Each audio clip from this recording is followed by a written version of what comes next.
Krew Season Podcast. We are back again. This is episode 27.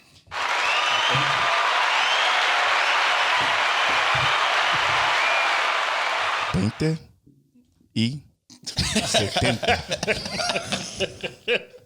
He just cannot help himself, dog. You got to get it off. 20 y 70. Oh, my God. Kenny T is in the building. That's good. O.T. is in the building. What's good? And that silence you hear. It's the stupid the motherfucking building. You know what the motherfucker going on, motherfucker. Nah, man. Smooth couldn't be in today. He's he had to move. He getting ready to move into his new house. So The mansion, so we're the gonna have mini to mansion. hold So it you down know. for him. But yeah, I mean, it's gonna be a hell of an episode. We got some things to talk about that I can't wait to get your opinion on.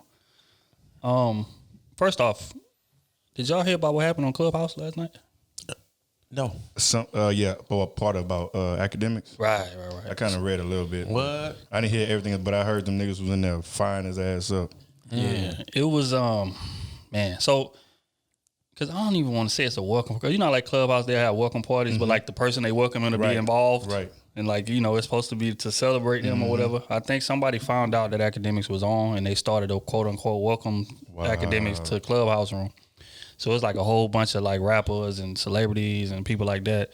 One of which was Meek Mill, and if you're familiar, they done had words in the past before, and it kind of erupted on there. So basically, I'm gonna just give you some context. Meek basically was accusing Akademiks of using his platform recklessly and people losing their lives because of him instigating and pushing certain aspects of certain like hood stories and different things like that. So Akademiks is coming from the perspective of, okay, well, anything that was like too real or too street, I didn't really post on my thing. Don't get me wrong. Now I'm sure I may have instigated a couple things, but to say I'm responsible for a lot of rappers' death is just irresponsible. So the conversation got heated, and then we just gonna play a little. Yeah. That's how heated it got. All right, hold on. You Artists Meek, to know that Meek, you don't as have big the of a reason rapper with you thought you was, Akademiks. Meek. You don't As have big to of- do as it for big- clout. Now, But look hold up. though, look, you As started big of this a rapper movement. you thought you don't were, have nigga, to you do said shit to clout. cancel, Listen I though. did nothing but grow. No, hold on. I'm as big because you coming in here acting like you're the biggest rapper on earth. Calm down, my brother. Let me just calm you down. You might be the biggest in here, but calm down, okay? You made a statement and said I was canceled. As big as a rapper you think you are, nigga. I'm just came Nothing here to tell changed. you though, like you don't mean what I you just think. want to let you know that because you on this, When we see you each this other, big we'll boss see and each shit. other. Relax This is with a that, my guy. conversation. Relax. Just This is a relax. Like you're a great rapper. You don't need me. It's not You don't an need none of these blogs. You're Meek Mill. You're a legendary rapper. But don't make that get to your head But where you think that Nothing you if can you say say right now something, to you make Donald me Trump, my change brother. mind, Akademiks. I wanted you to know this. This is my first time ever having a chance to talk to you. I'm sorry I have to be in front of this many people, but I came to tell you that niggas ain't here to reason with you. Niggas big dogs, nigga. I post artists, nigga. Void my artists. You ain't got to post him once. In a year, he gonna be platinum. And we ain't gonna have to touch your page, nigga. I want everybody at my label. I want every record label to know that you don't have to call a site that make young niggas do crazy shit for clout to pay them for marketing. You don't have to do that. Yo, That's Meek, not yo, the way. it's crazy you That's in here not the saying way. all this. It's crazy That's you not in here the saying way. all this. I could show at least 5 to 10 times where I came people here to have say this because I don't give a offered fuck. me money I to pay stand up to post Dream Chasers. some artists be like, thank you, man. He been billing me for years. I can't get no money. Meek. That's just a small clip. It went on to say like Meek got frustrated one time because like Akademiks was getting loud. Meek was like, bro, if we was in the same room, you would not be talking to me like this. So why are you doing it on this app? So it kind of curved and went personal. It started out reasonable, logical argument, but then it kind of got a little bit personal. So I just want to get y'all opinion, right, on say somebody like Akademiks, because he's compared to like somebody else that's compared to him is DJ Vlad. I'm not sure if y'all familiar, but he had a bunch of hood rappers and this, that, and the third on his show. One of which is Casanova, who is recently under federal indictment under a RICO charge. And the feds came out and said that they used some of the interview from Vlad TV in his indictment to aid their case. So I just want to And he ain't the first either. No. Tax Stone, which is another one. Shout out to Tax. But yeah, so they'll like go on interviews and they say things that's borderline incriminate. But more people get on the interviewer than the actual rapper for saying what he said. So I just kind of want to get which side of the line y'all fall on with that.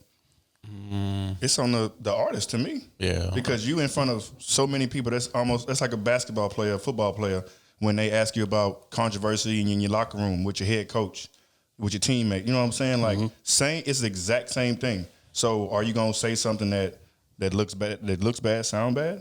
Or are you gonna keep it professional and keep it behind closed doors like you're supposed to do? A lot of times they're not gonna do that. They on here bragging, yeah, you know what I'm saying? That one song I had about may have caught about 2-3 bodies, you know what I'm saying? Like shit like that. Talk about robbing niggas and sticking niggas up and laughing about it, then get mad when they come back and say how people not real and all that stuff, but you put that shit out for anybody to see. So that's just my little 2 cents. All right, and just for context, because I think now we speaking on the Vlad situation, but we're gonna get back to Akademiks, because that's a separate conversation.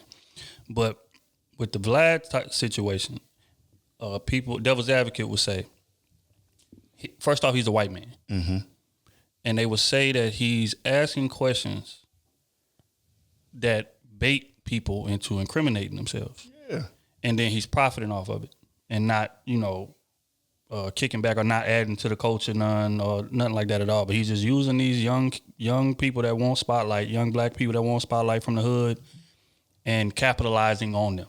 That's the argument. Kenny, how you feel about that? That's his job. That's what his show is about. It's whatever, that's what his show is about. It's about asking the tough questions, the hard questions, the secrets, the real raw shit, the shit that is supposed to be kept in the streets, but obviously it ain't. You just bring it out to TV,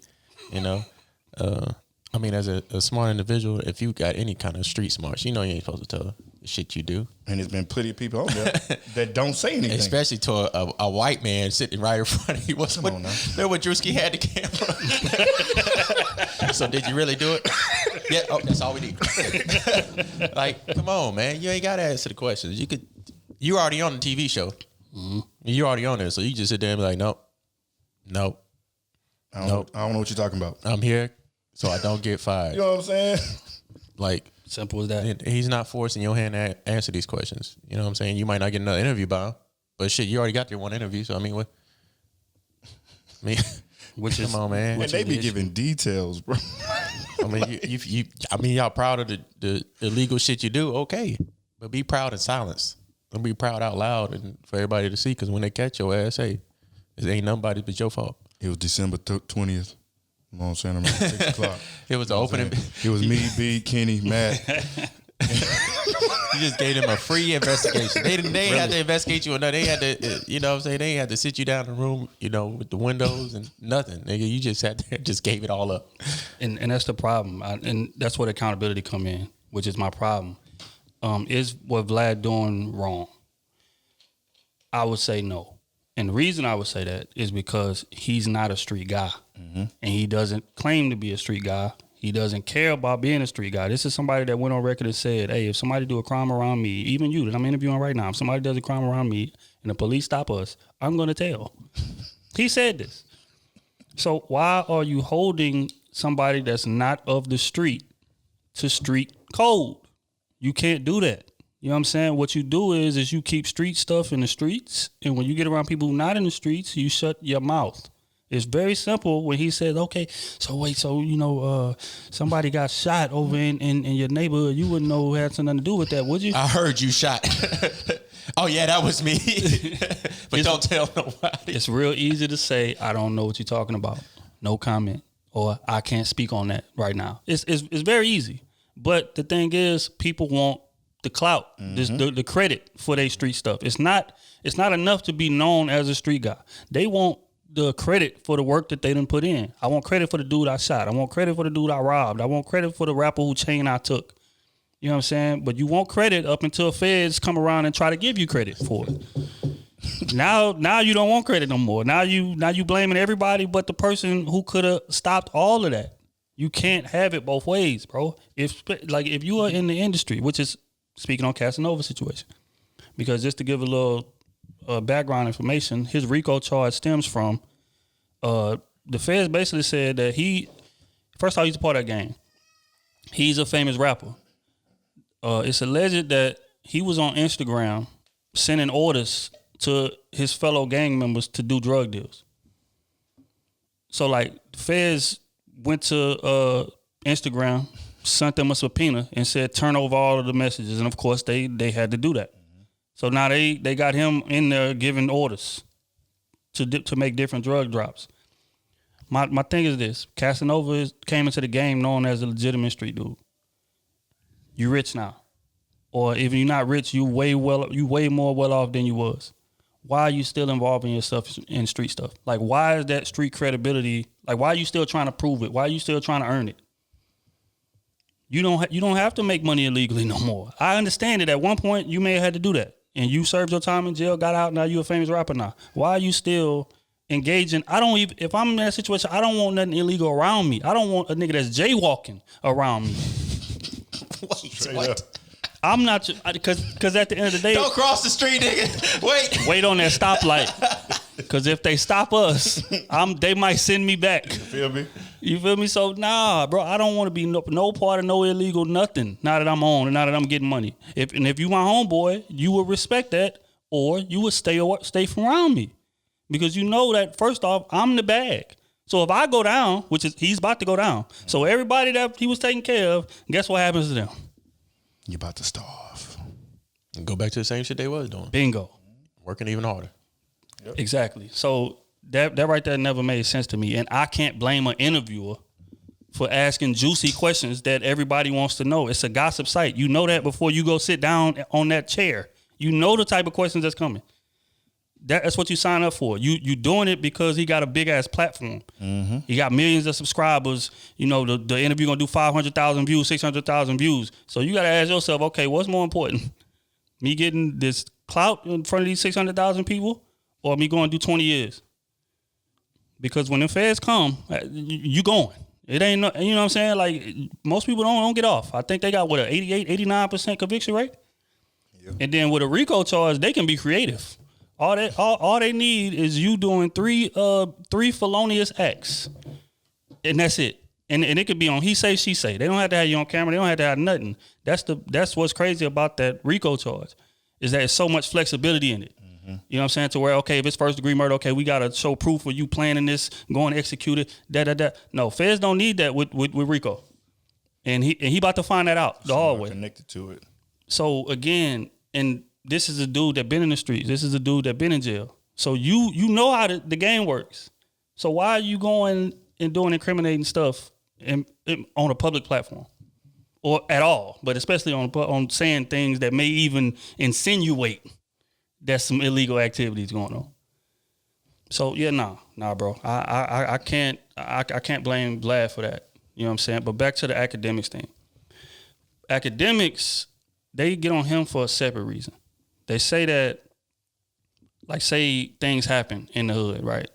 Just like with the Tekashi 6ix9ine situation. Y'all remember when he was beefing with Chief Keef and allegedly sent somebody to shoot at him? So they would get on Akademiks because they would say, okay, as soon as that shooting happened, Akademiks posted that up. For like everything negative that happens with an artist, he'll post it up because he got a big ass platform. Mm-hmm. But he never posts nothing positive about a black artist.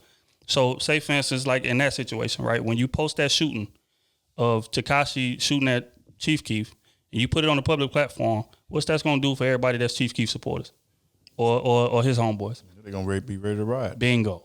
So in that essence, they're saying, okay, you are, instigating things. Mm-hmm. Just like with the whole war in Chirac situation. That's why Chief Keef and them and Lil Durk and all of them got so big, because Akademiks was covering it like a damn war. Event. Right, like a sporting event. So whenever somebody gets shot in the streets, he'll go post it on his right. Yeah, Lil JJ got shot over there on such and such. It's alleged that the BDs did it, or it's alleged that the GDs over here in this area did it. So now you done put that on the public platform. These GDs that homie just got killed seeing this. So it's now okay.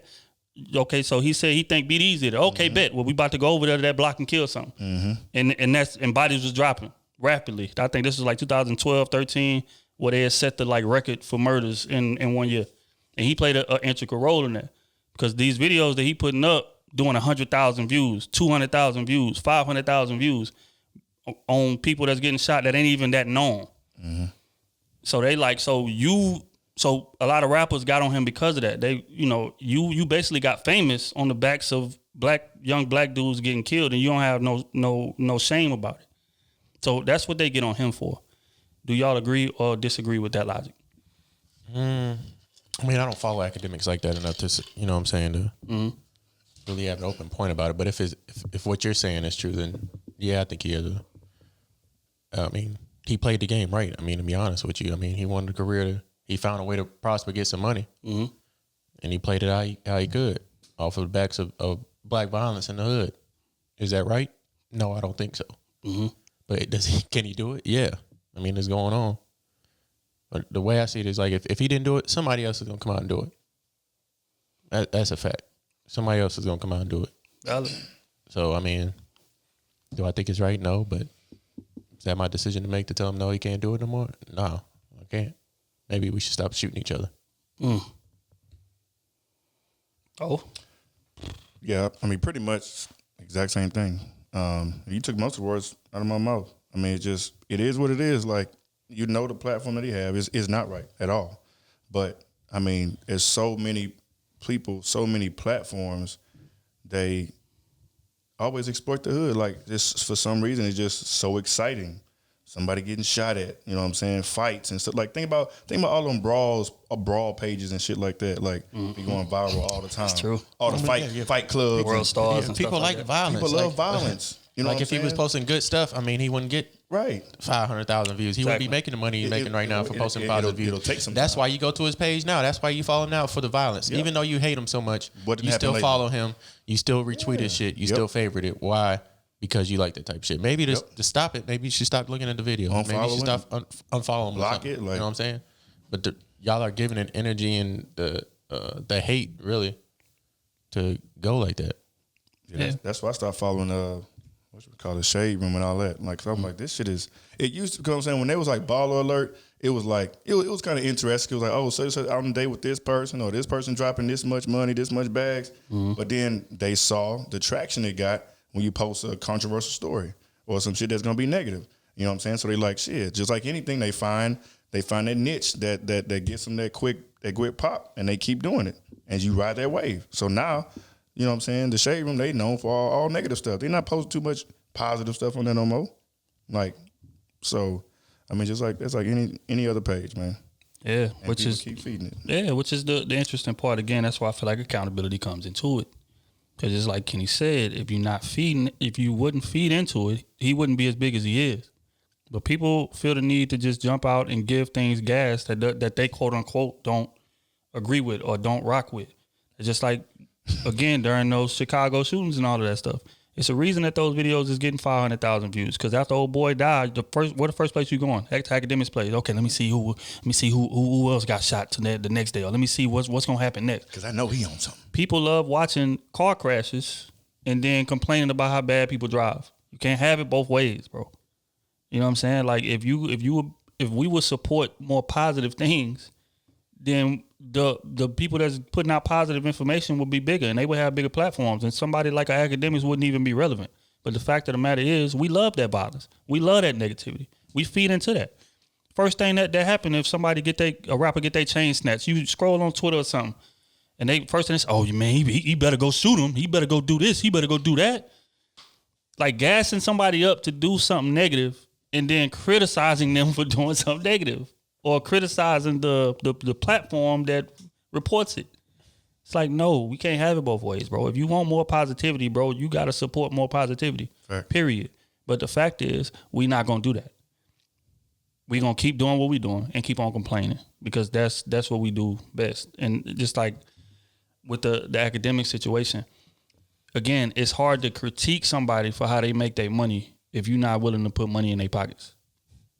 He not putting a gun in your head to watch his videos, but y'all do. And y'all making him a lot of money in the process of doing that. So it's like, can you blame him for that? It's just like Shade Room and them. I'm pretty sure when they was putting their positive stories up, they weren't getting as many views and likes and shit like that. But then they start talking about, okay, Future's 8th baby mama, he just cheated on such and such with such and such. That's doing $1 million. Plus. Every time. With comments.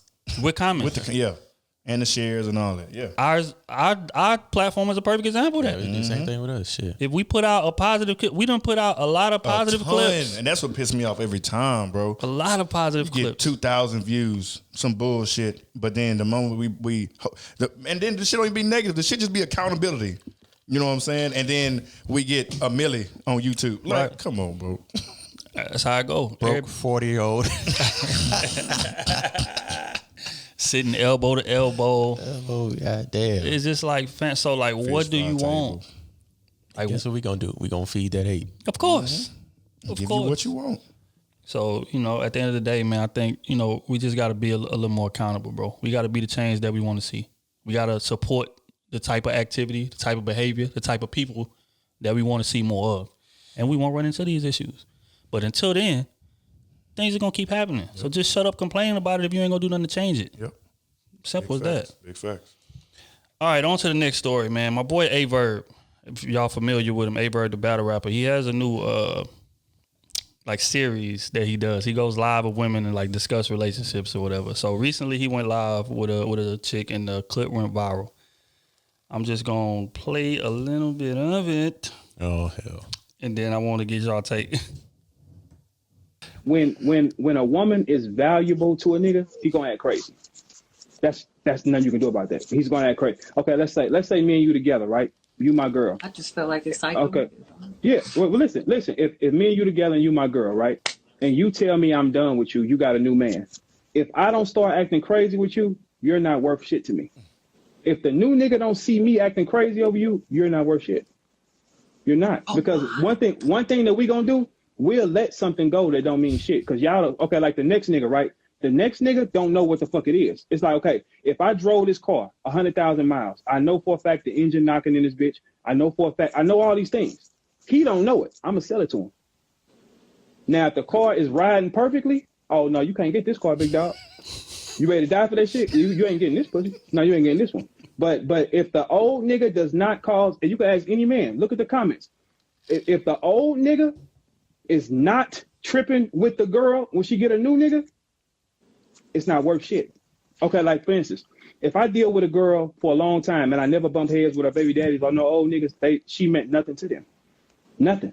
I'm out of But that's what I hate though, because then you bring in drama and you chasing away the new nigga. So then I'm supposed to be lonely my whole. But then you even said in the beginning, you don't even want me. Don't want you at all. Okay, so look, if you chase away the new nigga, if the old nigga can chase away the new nigga didn't want you either, at all. He just wanted to fuck you like everybody else. That's all shit is. It's a loss. It's a fucking vicious ass circle that still makes no fucking sense. Hey, listen, you're gonna lose regardless, because if he can run off a brand new nigga, that brand new nigga didn't want nothing enough. Because if I'm the brand new nigga, I ain't staticking with no nigga over no pussy. I ain't even fucked on no. For what? That's real. Fuck her. You can take her back, bro. Oh, what the fuck? It's not worth it to me. It ain't worth it to me. It's not the headache. It's not worth it to me. It's just not. Like, okay, I'm not. She's not valuable enough to me for me to even go to war with you over that. Facts. No, take her ass back. The fuck? Yeah, like shit. Take her ass back. But that's just the truth. I'm only giving you the truth. That's it. It's like, okay, cool. Don't. But the thing is, if you want to find out if a nigga really rock with you, tell the nigga that you got Thoughts? Boy was speaking facts. Boy was speaking facts. I mean, now, is it right? Man. Of course not. But at the same time, like when you moving around, like when you single and just hopping and mingling, I've done it. You know what I'm saying? When you say you've done it. I've given a woman a headache with her new nigga when I was the old nigga. A headache. Because first of all, how dare you try to replace me? You know what I'm saying? That's how I feel. And then second is like, yeah, I can't have you. And if I can't have you, nobody can. So is it selfish? Absolutely. That's mine. Like I met all the tricks I done showed you, you know what I'm saying? With your twisting with the hands, you know what I'm saying? Like all on your face. And now you gonna be with somebody else? Man, what the you gotta go. What? Nah, bro, that's too much time. But this is okay. But honestly though, that's only like sometimes. Like with me though, it was one of those women that I did care about, but I was still trying to do my thing at the same time. So it was one of those like, okay, and, you know, if you come back, now I'm gonna act, you know, I'm gonna act better. I'm gonna change. You know what I'm saying? But, you know, I used to be a sleaze back in the day. Kenny T, I'm sensing a little bit of resistance know, on your end. What's the question? I don't know, man. Acting crazy because once a woman's gone, Not really. like when she act crazy to her once you know that she has a new man. No, I've never done that. I never seen a girl that I've been with or dated. I've dated only 2 girls in my life anyway. So, called my girlfriends. Only 2 of them anyway in my life. So, and I've never done that. Right. Because once I feel like you're gone, you want somebody else. I'm not about to waste my time trying to work my way back in. You gone. We done. It's over with. Now 9 times out of 10, you probably gonna come back to me anyway and try to sneak in. And we might do a little thing then and there, but I'm not about to go give that other man a headache or act crazy for you or towards you when you're already letting another man get whatever I just had. Nah, man, that's Okay, so question. I don't know. Has a woman ever made you act irrationally in any type? Oh yes. Yes. Yes. Yep. You want to give an example? No, I don't want to give it. But I have done some irrational shit in my life. That was the learning stage. Learning stage. You do some shit that you probably shouldn't have done. But that's just growing up from, love, like, lust, those type of things. You just do that. You be like, man, why the fuck did I do that? Right. But not while she, had another man and I'm sitting there acting crazy. Like, no, you can't have her. No, I'm not built that way. I'm sorry. Once you make your decision, you gone, okay. Go do your thing. We're done. I'm not fighting nobody over you. Sorry. I get it. To be honest, I kind of agree with both of y'all because both of y'all are right. But the theme of what he's saying, I think we can all agree with, is that when you really love a woman, rationality and logic goes out the window sometimes. That's just facts. You know what I'm saying? Because you're so caught up in the situation to where it's like you completely vulnerable. Like that's what love is. Like the definition of love is insanity. Period. You're not like you don't like in every other aspect of your life. 1 + 1 got to equal 2 for you to be with it. But when you're in a relationship, you don't care about none of that. It's okay. I love you, and whatever I got to do to show that I'm willing to do. Look like a fucking fool for complete idiot. Yep. You know what I'm saying? To where it's just like when you step outside of the situation afterwards, you don't even recognize yourself no more. Because you looking in the mirror like, that's not how I act. That's not me normally. Facts. But sometimes a woman can bring that up out of you. Now, would I go beat up a dude or fight a dude because my girl don't want me no more? No, that's not how I'm cut. My ego would not allow that. But would I be petty in a sense? Yeah. And I think I've done that before. But it wasn't on some like aggressive. When I see them, I'm shooting at them. I'm swinging on them. It wasn't that. It'd be like sometimes you would like be in the same spot as a dude or whatever, and it's just tension there. It's just awkward tension. I mean that's gonna be. I mean you had his girl. He got your girl now. Right. That's what anything. You know what I'm saying? When in reality it shouldn't be that way, right? Because logically she's moved on. You should be moving on too. An ideal situation. But again, love kind of takes the ideal out of it. It becomes ego then. It's pride then. It's that's mine, which is essentially what he said. That's mine. When that's not yours. The fact of the matter is everybody that you dating is not yours. That it's just your turn with them. And until we accept that, which we never are, because our ego and our emotions are gonna always get the best of us when we're in love. But ideally, that's if we would think like that, a lot of these situations would happen less. But yeah, it's I don't know. I think everybody, for men and women, done been stupid behind somebody before. Facts. Big facts. You know what I'm saying? You done, I could tell some stories on here, but I can't. I was about to ask you, did you care to share what you did? Nah, but I ain't doing it. I tell y'all that right now. You about to get me to say shit. This is not V-Lab TV. We just talked about this shit. No comment. Exactly. You see how easy that is. And you see you trying to be over there trying to get us Akademiks, man. We're glad. But yeah. So But yeah, no, I think, again, just the general point of what he was saying is correct. Now, some people, take things a little too far. There are variations of it. As far as the pettiness, as far as the irrationality. Like, they got people that'll shoot at you over messing with that guy, and you didn't even know he existed. Mm-hmm. Or that'll run up on you after the club and press you and try to fight you or something or whatever. You'd be like, wait, who? Mm-hmm. You messing with my girl? Ooh, I don't even know him. Like, I didn't even know you existed, bro. But people, I don't even know her last name. Exactly. I came through for the head and dipped. I didn't know she had no attachment. She never brought you up to me. So now, you know what I'm saying? And the wild part about it is that those type of situations put you in a situation to where you got to defend yourself. Mm-hmm. Now it look like you fighting over the girl. Exactly. And it's like, nah, bro, but I ain't going to let no man press me. And you know what I mean? My ego not allowing that. So now you out there fighting, looking stupid. I don't know, man. Man, that ain't my problem. I'm gone. It's your man. Y'all can have it. I already got what I need. I'm gone. I'm sorry. Then when he say, yeah, hoe ass nigga, you better walk off or I have to steal off on you out here. That's cool. I'm gone. Smooth say fuck all that. I'm gone, dog. You can say whatever the fuck you want to say. I'm gone. Straight up, you got it. Yeah. You got it, boss. Yeah, but see, I also think that's a young man's game too, though. Exactly, yeah. Like, I'm saying, because when you if get I'm older, young, yeah, my younger days, yeah, we about to throw hands. I'm sorry. You see what we got me doing for that pussy? And I hope I don't get whooped. Boy. damn. Because now I'm a lose situation. I lost the fight. I lost that ass You ain't never getting in up front of there. everybody. Nah, somebody. Man. Now, but older me now, man, I ain't about to fight. We all about to lose. Nah, I just came up, shot that nigga, shot her, and I'm going to jail. 3 lives lost over some nonsense, over a misunderstanding, over ego, pride.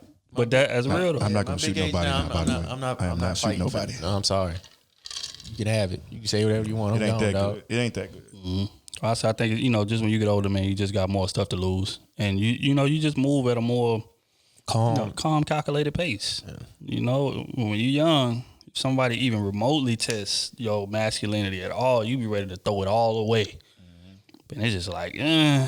So, you know what I'm saying? I think it's a learning lesson. Shout out to all the fellas that's out there still learning. Y'all boys, do not throw y'all lives away over no ass, because I guarantee you what, when you go to jail, guess what she gonna be doing?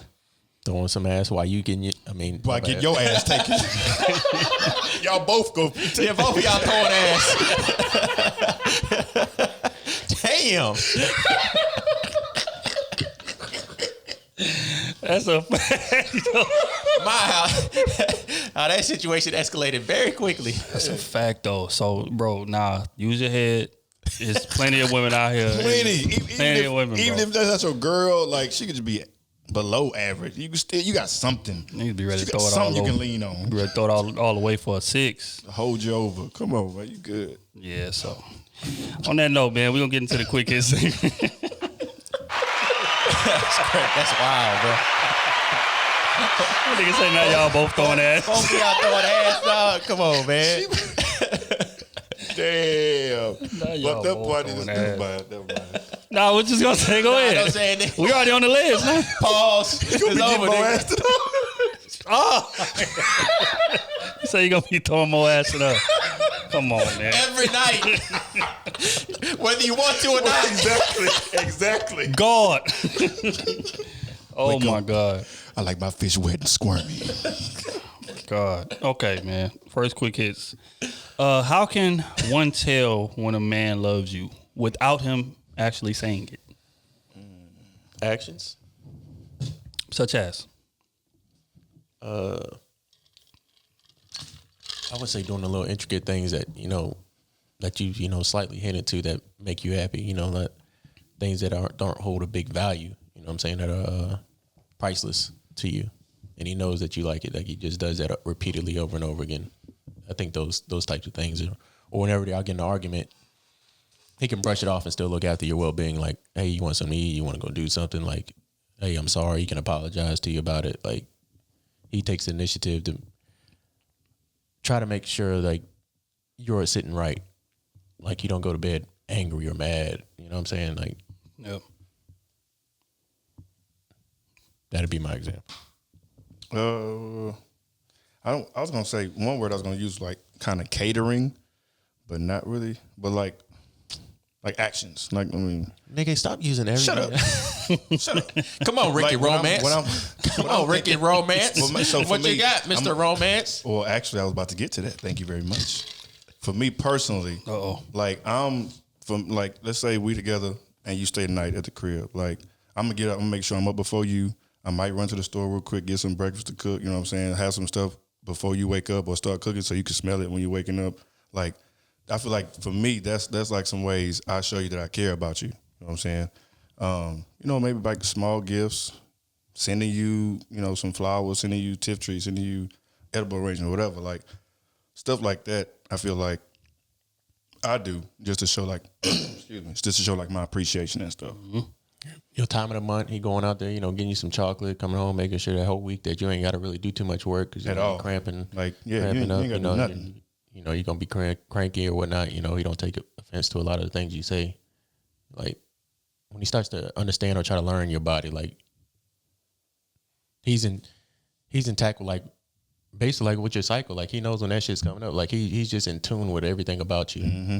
I think that shows that a man loves you. Paying attention like to real small stuff, like how you sleep, like him just.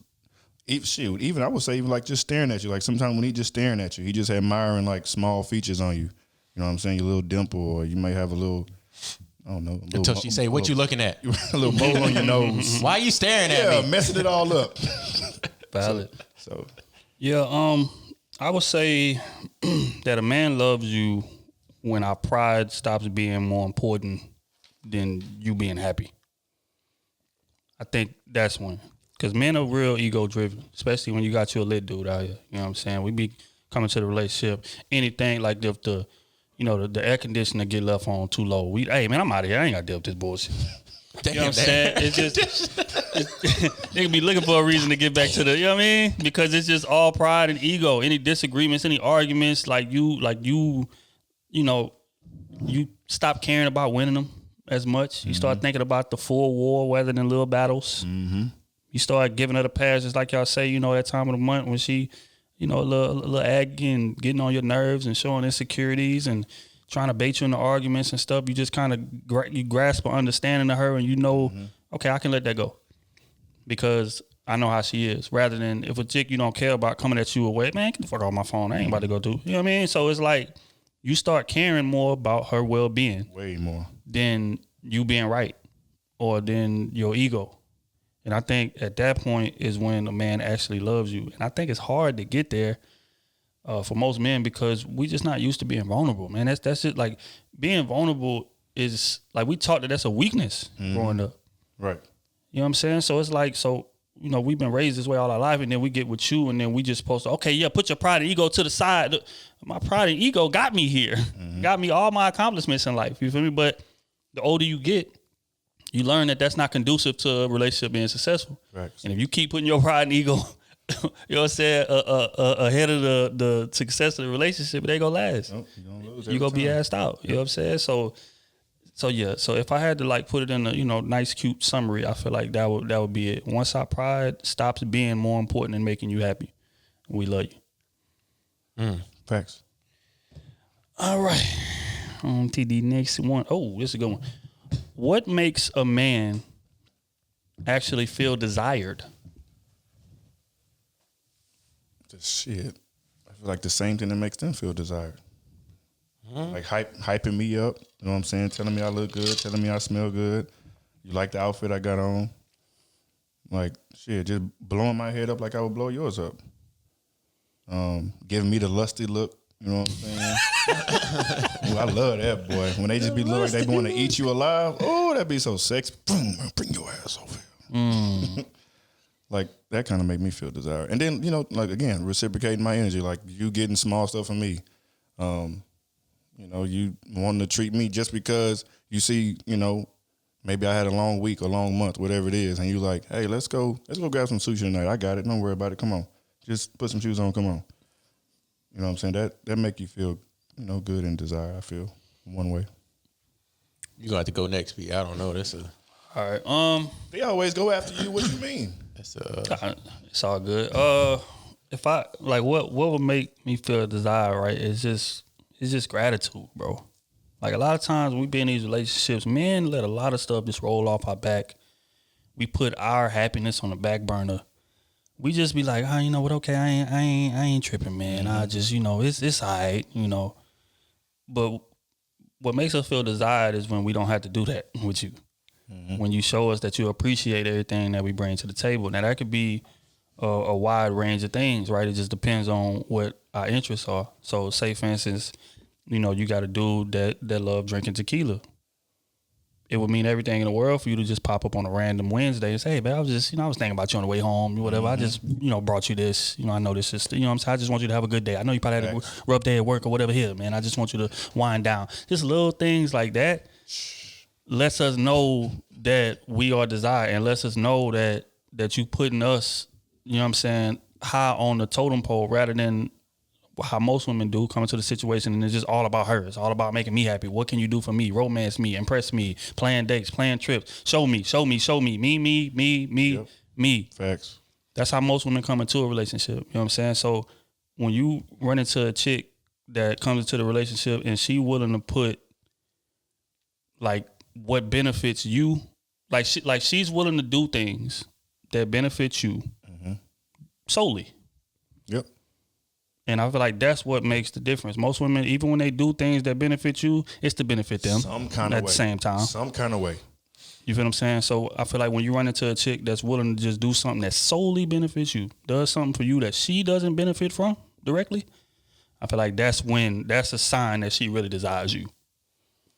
Man, I ain't got nothing to say on that, man. I honestly don't know. Okay.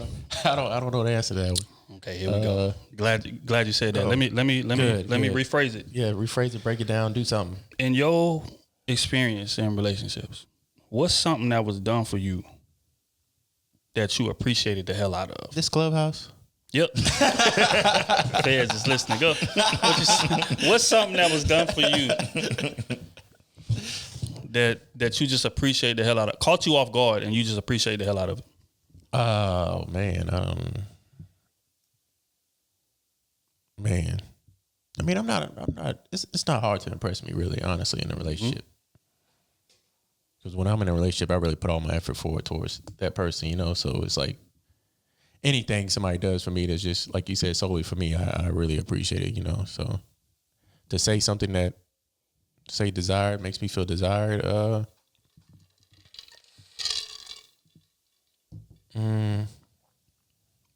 I mean, like you said, like do something that just doesn't always benefit you. Like it just solely just benefits me. Like I really can tell that you went out of your way and did this for me, even though it made, you might have to sacrifice this or compromise this or do something like that.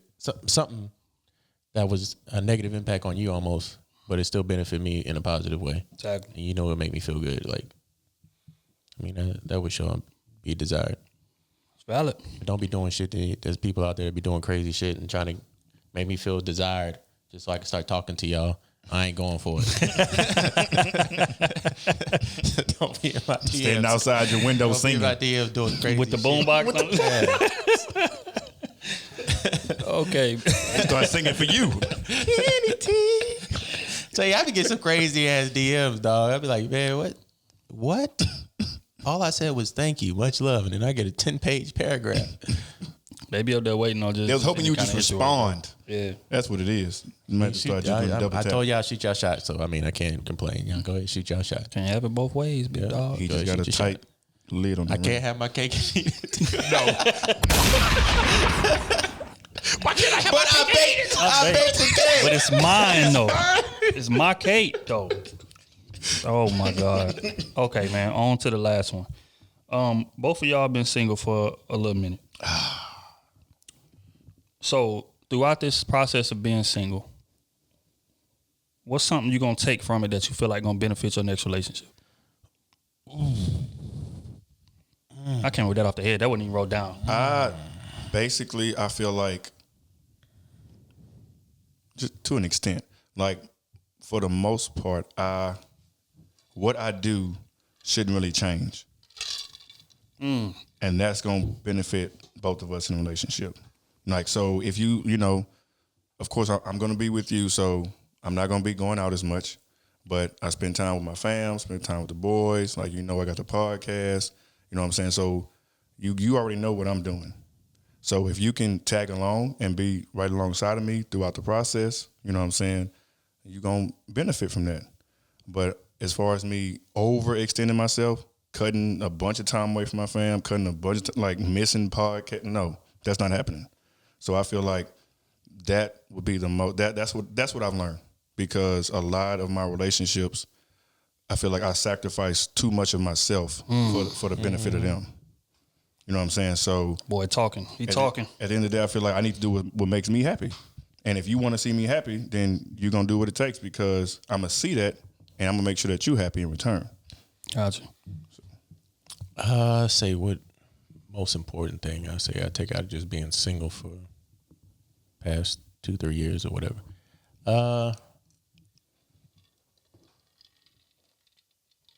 My ability to communicate, I think, has really improved. And my honesty, and I mean, even though it be blunt sometimes, I mean, I just really have a way to just say, hey, this is the honest truth of what I'm doing, what's going on, and I think that'll benefit me later on in my. If I ever get in another relationship, like, I can just be straightforward and honest to whoever I'm talking to. Big facts. Before we even get to that point, it's going to be like, from the jump, it's going to be straight up honesty. Like, what you got going on?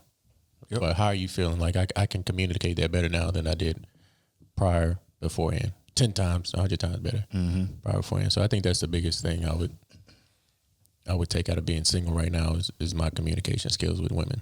And being able to communicate the right things to the woman that I'm talking to. So. Yeah.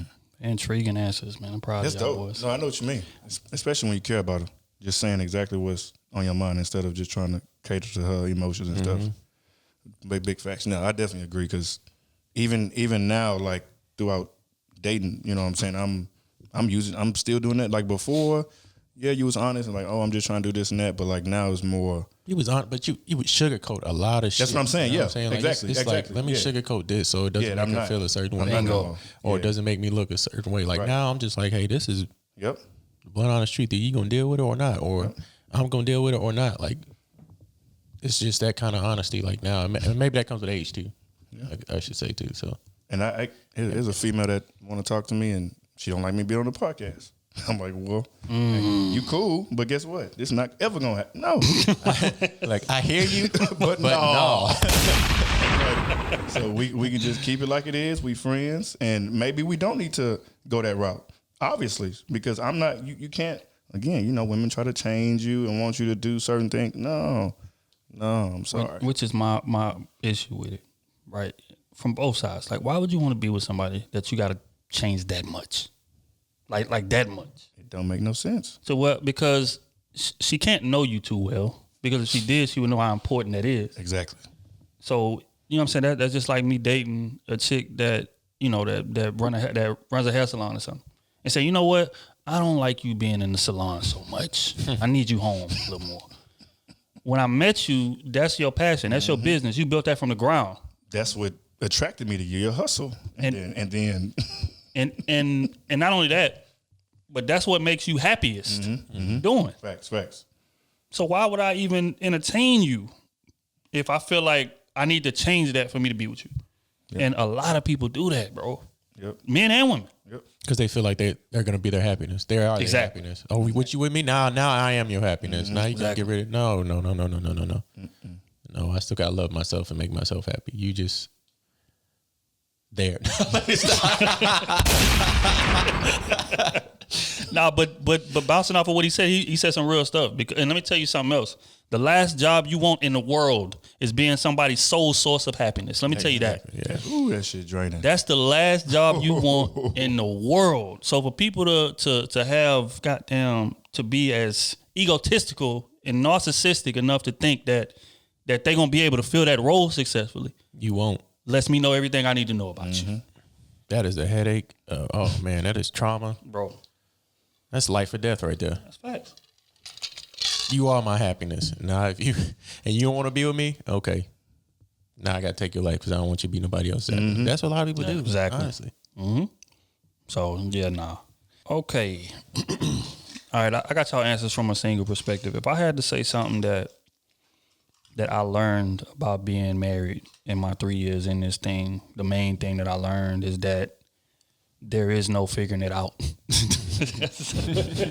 Damn. As just honest to God's truth, Just bro. make like it work. Right, New problems arise every fucking day. Damn. As you get older, new problems arise. Like a job. There Little is fires no you be figuring trying to out. put out. Right, because and it's rough though, because as a man, we real like solution oriented. Mm-hmm. When we get into something, we want to learn it, we want to master it, we want to be able to figure it out and conquer it. Marriage don't work like that. Like, and it took me this long to accept the fact that I'm never gonna figure it out. It's But frustrating. what it's about is being a student, which means being willing to learn and showing up every day. Yep. And I feel like if you can do those things, and again, the most important thing is being a student and being willing to learn and being willing to adapt and showing up every day, then you're going to be, that's 80% of the battle. The rest of it can be picked up along, you know what I'm saying? But yeah, you're never going to master it. You're never going to conquer it because we get older every day and our likes change every day and our tolerance level changes every day. You know what I'm saying? What interests us, what, this, that, and the third. And it's like you got to maintain a constant form of communication with that. To whereas if anything else, like a video game or something, okay, once I figure the game out, I pass it, okay, I'm done. I can just do the same thing forever and I'm going to beat this game. If I play it 100 times, I'm going to beat it 100 times because I know how to. But with marriage, it don't work like that. It's like, it's a constantly changing, like the only thing consistent in it is that change is coming. Yep. And it's about how willing and how able you're going to be to adapt. And if you can't adapt, you're going to be divorced. Period. You know what I'm saying? So, yeah, if that would be the main thing that I done learn is that I'm still learning. And I got a lot more learning to do. No, that's real. That's real the realest shit ever. And that's in everything. Yeah, I think people should go into, when they first go into marriage, understand that people are going to change. Yep. People get in marriage and be like, oh, he changed on me or she changed on me. Mm-hmm. Yeah, you change with age. Like, shit happens. Like, your mind just will shift to a totally different thing. Like, you start liking other things that you didn't like before. Your taste habits change. Your appearance changes. So, I hate when people use that saying, oh, he changed or she changed. Like, you got to be willing to adapt to that change. Like, Facts. How can it benefit both of y'all? Well said. Let's get right into the advice column. Ooh.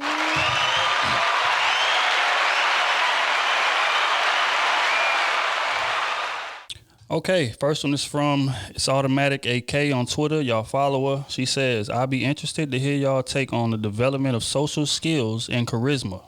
She says, the importance of cultivating them and also their impact on relationships with others. So basically she's saying she wants to get our take on like how important having social skills and charisma is. And if somebody doesn't have them, what's some ways that they could develop it? She said last charisma is hard to. Yeah, how about I don't something know you if can you teach charisma? It's kind of hard to That's more. just come with. But social skills, shoot.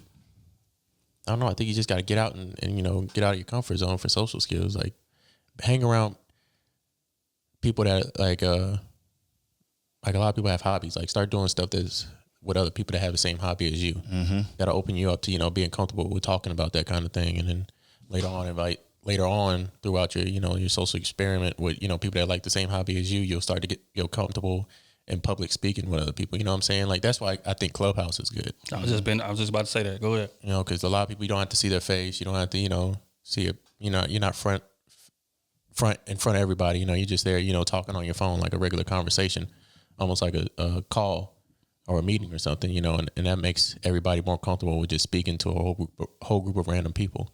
So I think, doing things like that and entertaining or joining groups like that would help with your social skills. But charisma, I think I kind of be born with charisma. I don't think that's something you can be taught or learned. You could fake it a lot, but there's only so much faking, I think. It's only so long you're going to be able to. Before you walk into a room with somebody that really got it, and people going to be able to tell the difference. I think if you learn charisma at a young age, I think it might be. You learn possible. everything at a young age, Otis. Clearly, but what I'm saying is, like, for example, like, depending on the music your parents listened to when you was growing up, like, for a lot of people, like that kind of influences their music going forward. I feel like shit. Wait. Hold tight. I think we getting off track. Define charisma, in your opinion. For me, charisma is more like personality, right? So it's kind of like, you know, charisma. Are you witty?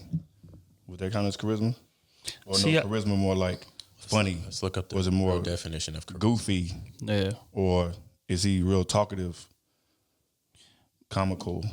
But see, I think somebody can be all those things and not be charismatic. Charisma, compelling attractiveness or charm that can inspire devotion. Something that draws you to him. Yeah. They should just put my picture right beside. Oh my God.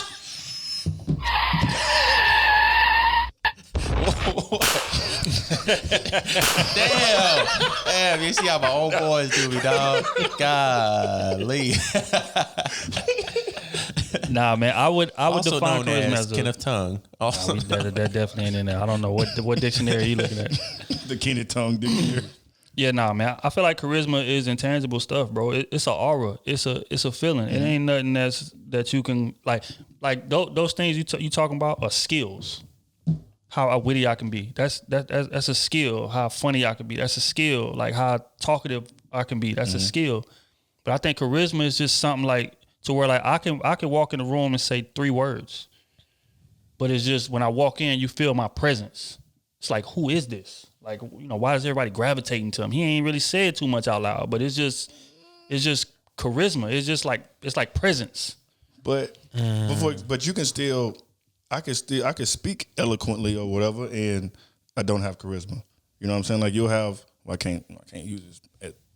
Like a professor or a teacher. You know what I'm saying? You have different teachers can relate a message different. Some are just, all right, so turn to page 4. Like, but then you got other people that can, you know, how they say it, their voice may be. So can a voice be charismatic? Because that can draw you into it, and that could be like almost an aura in this person. You know what I'm saying? But see, I think the charismatic thing is the feeling that you give other people. I feel like it's more so that. You know what I'm saying? Say for instance, like us. We've been told, because we done been hung around a lot of people. And people will come in and they'll be like, man, like it was just like the vibe just felt good around y'all. Like even when one of us may not have been talking that much.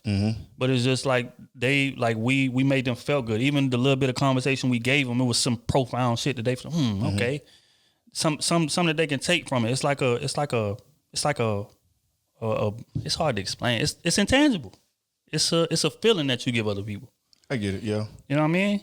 To where it's like you have somebody that can tell jokes or whatever, and they can make people laugh. But then they may not be charismatic, right? Because it's like, okay, what do I really know about them? Okay. But like when a motherfucker charismatic, you would leave a room after a 10-minute conversation feeling like you knew him for 20. Because it's just how they made you feel. The vibe they gave up. It's just like they move and it just feel like somebody that's of some substance or some significance. You know what I'm saying? So I don't know. You could be successful. I feel like you could be successful in there and work the room, but not be charismatic. You know what I'm saying? Yeah. Dress nice, smell nice, look good, but like it's just okay. It's a feeling. But it is a feeling. You know what I'm saying? Because it's like plenty of rich dudes. Because we was on Clubhouse the other night with a dude that had a lot of money, and he came in and he was just sounding corny. But he wasn't saying too much, but you could just tell by how you was talking and what he was saying. It's like, okay, yeah, he like if you strip that money away, he'll be a mute in a corner somewhere, like with nothing. You feel me? But since he got money, it's like people gravitate toward him. Like that's not charisma to me. I feel like money or no money. If somebody with charisma, you gonna feel it when they in the room or when you talking to them. So one example, ask you. That OG that we had in the room when he was dropping relationships. Would you consider that charismatic? Yes. See, I wouldn't consider that charismatic. I would just consider as him just dropping game, being super smart, and got a lot of experience in relationships. Well, he was a marriage counselor too, right? Yeah, at OG though. I think so. Yeah, he was a marriage counselor, so I think that was his expertise. His field was relationships and marriage relationships and stuff like that. So I don't know if I could consider that charismatic or charisma or. But see, I would say it is, and you want to know why? Because in that same room, they had a dude named, I ain't gonna say his name. But y'all remember who I was talking about? Using a bunch of big words. That was his expertise as well. It's Scientology. Scientology. If you look at the theoretical aspect of the thing. His expertise was Scientology, not marriage and counseling.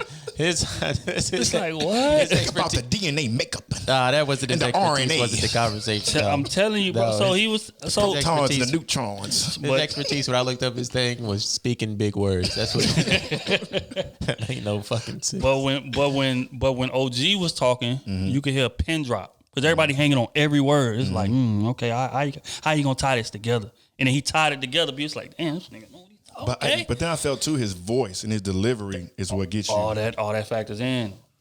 All of that factors in. It's like a cumulative thing. Okay. It's not just one aspect. Yeah, you know for sure, yeah. But yeah, so again, which is why they got a lot of people out there doing podcasts and different things, stealing from us and trying to do things like us, but they don't get the same results. You wonder why that is. I know why. Can't fake it. That's what I'm saying. Play 5 minutes up, be like next. Right. And don't get me hooked. I mean, which is why like people be asking us, about giving them game or hey, what kind of equipment y'all using or hey, whatever, or stealing our topics blatantly. And that's cool. You can give us and you can give another group the same topic. You can give us the same equipment, but more people are going to gravitate to us than them. Why? Well, you're sitting next to me over here. So that's definitely that's one reason. Pretty Kenny. Pretty Kenny is what they call him. But that's real though. You know what I'm saying? And that's why I don't have a problem dropping game off and letting people know exactly what it is. Because I feel like that it's one me. They can't replicate what we do. That's big facts. Mm-hmm. So yeah, charisma can't be bought. It can't be taught. You feel me? You either got it or you don't. And if you don't, you can try your best to pretend, and that may get you a good ways. But it's only gonna be so far. Because when you when you in the room with a motherfucker that really got it, everybody gonna be able to tell the difference. It's just like rappers rapping about selling drugs. You might have a super educated rapper that can put the words together well and all that, but it's just a certain way when a Pusha T is rapping. It's a certain way when a Jeezy rapping about it. That it just cuts through different. Like it's just it's just authenticity. You just feel it. And a lot of y'all boys ain't got that. Now on to the next question. This is from, hold on, let me make sure. Okay, let me read the question first and I'm gonna see. Question for the advice column. But before I start, let me say that I'm a faithful listener to the podcast. Every time I get the notification, I immediately click. Man, thank you, man, for real. Hey. That's what we do it for. She says definitely the most entertaining and real podcast out. Also, I do ask to remain anonymous. Now I know y'all will smack your lips saying get the fuck out of here. Well, Smooth ain't here, so right. But some of his homeboys that I met before follow y'all, and I don't want to put him out like that. Okay. So she says, I've been talking to this guy for 2 months. We also talked 2 years ago, but I got military orders and had to leave. I'm back now, so we decided to try again. Things are good except for this situation. I caught him going through my phone while I was asleep when I stayed the weekend with him. I woke up and heard my phone locked behind me. That nigga's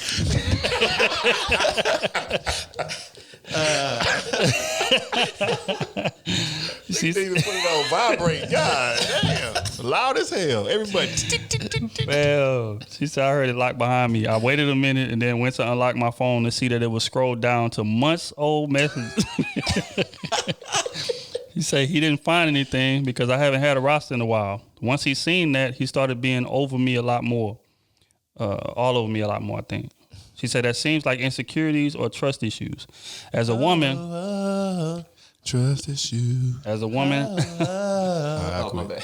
Y'all niggas... we got to get y'all this record deal. I'm tired of y'all. As a woman, I don't come with any extra baggage. So I wouldn't want to put up with a man that has them if I didn't do anything to cause them. I have never went through a man's phone, not even in my past relationship. So I'm thrown off that he went through mine and we aren't even together, for real.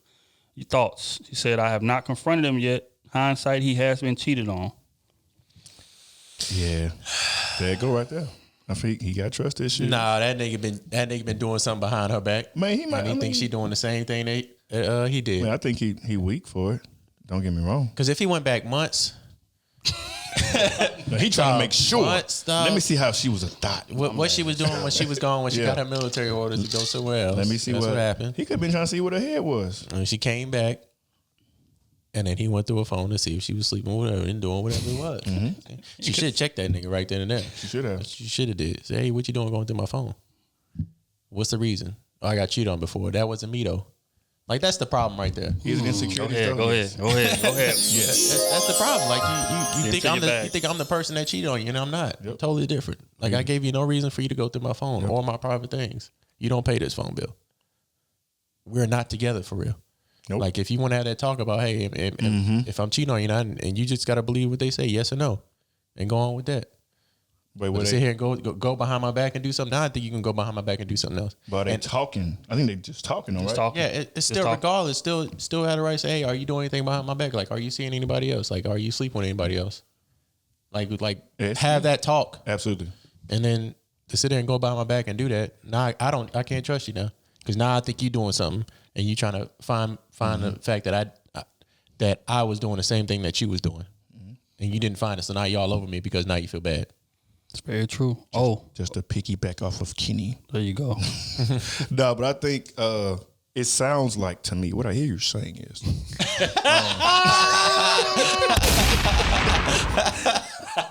got to put his doctor voice on. Dr. O in the house. Dr. O.T. Man, I got many characters. Y'all will see. But anyway, it sounds like he like her a lot. And instead of just being a man and asking her, or, is he talking to anybody else, or, hey, I would like to make this exclusive, he, wanted to go through the phone because he had some doubts for whatever reason, and, saw that she wasn't, so he's like, cool, damn, I do have me a good one. You know what I'm saying? That's what it sounded like, because she said after that, he was all over her. So it sounded like, yeah, he was just insecure and kind of wanted to know for himself instead of being a man and just coming out and asking her or telling her, let's make it official. Yeah, that's what it was to me. Kenny T, have you ever? Everything Kenny said, my bad. Yeah, no, Kenny, have you ever went through a phone before? Yes, I have. Reason being? After my phone went through. I'm not going through nobody else's phone until they go through my phone. Like, if you won't go through my phone, I'm going to sit there and say, okay, let me see your phone. Like, right then and there. Like, it ain't no wait till the aftermath or nothing like that. I want to see it right then and there. But, a lot of times they'll do that, and they'll already went through their messages. And that's fine. I don't care. But I'm still going to want to go through your phone regardless at that time. Just because I have the right to have that time to do it. Like, I'm not going to sit there and, and play this game. Okay, why is she going through my phone, blah, blah, blah. And then when I ask for it, it's going to be like, why you want to go look through my phone? Well, I seen you go through my phone, this night. So why you wait till now to go through my phone? Like, right. No, fam, just give me the phone right now. Yeah. Right now. OT, what was the reasoning that led to you going through the phone? Same thing like Kenny T. She went through my phone, but see, I waited. I was that nigga that way because I'm big petty. You know what I'm saying? So I took that. You know what I'm saying? But again, she didn't find nothing. It was just some light stuff. Matter of fact, the reason why she went through my phone is because Kenny and Smooth was in the chat all night, blowing it up, and I was passed out drunk. So she trying to cut it off because it's just going off all night. And so she was trying to cut it off. She said she was trying to cut it off. Was it an iPhone? At that time, no. What was it? It was the Droid. I think I had the S3 or something like S4. I don't know how to cut the volume down on that. But it's about 7-8 years ago. But she was trying to say she was trying to cut it off. And since I was knocked out, pissy drunk, because it was Red's birthday. It was the weekend of Red's birthday. So Red knocked out on the couch. He spent the night because I wasn't taking him home. So, you know what I'm saying? I'm just knocked out, and she went through my phone. Now, she didn't find nothing incriminating, but she did see I was kind of flirting a little bit, you know what I'm saying? But so I was like, all right, bet. Like, okay, well, you trying to act like you this good girl. What you going through my phone for? In your bag. You know what I'm saying? So I waited a little bit. You know what I'm saying? And it was one night. I waited till she got drunk with her friends. When she got home, and I went through hers. And what did you find? Nothing, because she probably deleted it. You know what I'm saying? And when I mean nothing, bro, she had like 5 chats open. That's it. Damn. Mama, daddy, brother. She playing that shit ahead of time on your fool ass. Dog. On your supposedly, ass. she already deleted me. Okay. Women are good, man. Women good, boy. Women are good. Like I say, dog. Like you gonna go through my phone? Nigga? 5? Not even your friends' threads are there. Daddy, brother, sister. Your girlfriend's group chat is deleted. Come on now. Like if I go through your phone and your girlfriend's group chat is deleted, you cheating. That's the problem. Why are you deleting the girls' group chat? Dog. Because that's on the low. That's what most of the That's dirt where be all at. the incriminating shit is. Boys be, you know what I'm saying? Boys be going through the phone and be looking in the wrong spot. So you in the wrong spot. Go to that group chat. You're going to find out something you would wish you didn't go through the phone to find out. That's a fact. They be in there talking wild. Regardless, you shouldn't be going through my shit. Going through anybody else's shit. Yeah, no, I agree. First off, man, I think the question was like, should it raise red flags? Yes. Because for him to go through your phone for one and for you to hit a click. That nigga played possum after. Because I know he heard you move after They heard the clicky.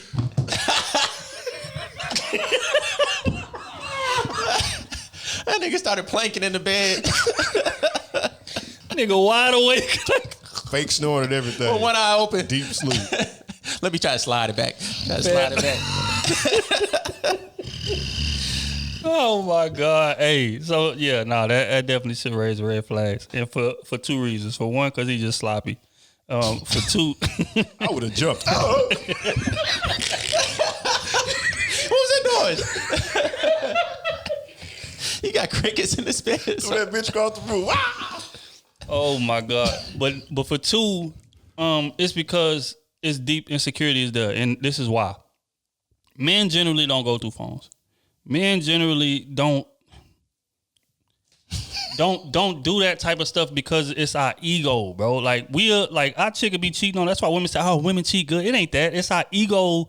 Don't let the thought creep in our head. Okay, maybe she may be doing something, and it's because they always accusing us. We always playing defense. Facts. So it's like when you busy defending yourself all the time, you be like, you know what I'm saying? You don't even think about doing stuff like that. And your girl could be out wilding, and you would never know until it's just something that just blatantly go through your, you know what I'm saying, pop up, or she, pull up and leave her Facebook open or phone open or whatever, something like that. Now it's just right in front of your face. So it's like, okay, well, since you've been accusing me all these times, let me go in here and look and see what the hell. And you know what I'm saying? So, but just for the relationship to be going good and the dude think, okay, well, let me go through a phone. It's insecurities though. Because most dudes don't move that way. You feel me? Now, if she went through your phone before that, you perfectly validated. Because again, if you gonna constantly accuse me, I'm constantly gonna be playing defense. You playing some defense too, goddammit. I ain't got down sign up here to play defense. I come out here to get buckets as well. You know what I'm saying? So give it up. Give me your phone, give me all your passwords, give me all that. And then, we can go from there. But I feel like if it even gotta get that far, that's a relationship, you don't even need to be in it all, bro. It didn't even start. Which is even more flagrant. Right. You not mine. Right. I have no bearing over you. So whatever was in the phone, it wouldn't even fucking matter. Bingo. Yep. Even if it was the night before. Yeah. Nah, bro. That's deep insecurities there. And if I were you, I'd run for the hills and don't look back. Straight up. Because dudes that do stuff like that, he gonna put his hands on you when y'all in a relationship. That's real. Damn. That's real, bro. Straight up and down. Because do you know how insecure you gotta be to go through a chick phone that ain't yours? Now that I've never done. Ever. A chick that ain't yours. That's not yours. Hell no. Dog. Ain't no. I'm not even worried about it At all. Period. But phone. What phone? If I'm up that early, somebody tossing ass. First off, I don't even go through phones because off the simple fact, I don't want you to go through mine. If you go, I always say this: if you go looking for something, you gonna find something. You gonna find it. You looking to find something negative. That's facts. Because nobody wants to sit there and go look for something they don't find anything. Because they're not gonna say they didn't find anything. They're gonna look stupid when they say, "Oh yeah, I went through your phone and I didn't find anything." Mm-hmm. Thank you for not cheating. No, no. Why can't you trust me? Oh yeah, and this right here is another thing. Like I feel like it should be some kind of reward or something. Like when your girl goes to your phone and don't find nothing. Like I need like a week straight of just head every day. Something. You know what I mean? Just something outrageous. Like I need to be taken out, spend $300 to dinner or something. That's you know what I mean? Because for one, I could just charge your ass up for being insecure and going through my shit. You feel me? But I feel like since your insecurity reared its ugly head and you didn't find nothing, I need some kind of reward. You got to define finding nothing. Like we just said before, they gonna find something. But sometimes though, they do go to and don't find nothing at all. They ain't gonna tell you. They They gonna wait till they find something. Or, I seen you like that picture from 2009. 2009. Yeah. That's some That's petty ass shit. That's petty as hell. Oh. But yeah, nah. But you know what I'm saying? I feel like, come on, bro. Like, what's the how that's supposed to go? Like, you went through my phone, showed your insecurities, didn't find nothing. Okay, we just gonna pick up and go from here. Like, nothing. It don't work that way. You know what I'm saying? Come on, bro. Yeah, you gotta address that. That's from both sides. Straight up. So yeah, both sides. I say you roll the dice. You should be willing to take what come with that. Because let me tell you what is gonna come with that. Even if it ain't no reward, you go through my phone and don't find nothing. You're not gonna like who I am for the rest of that week. I promise. I promise you not. Cocky.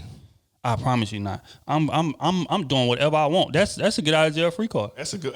You know what, man? Hey, man, the boys just called me, man. We about to go to strip club 3 a.m., man. I'm gonna catch up with you. You stay up now. You right back like that. That's how I am. You ain't gonna smack the table. Stay up now.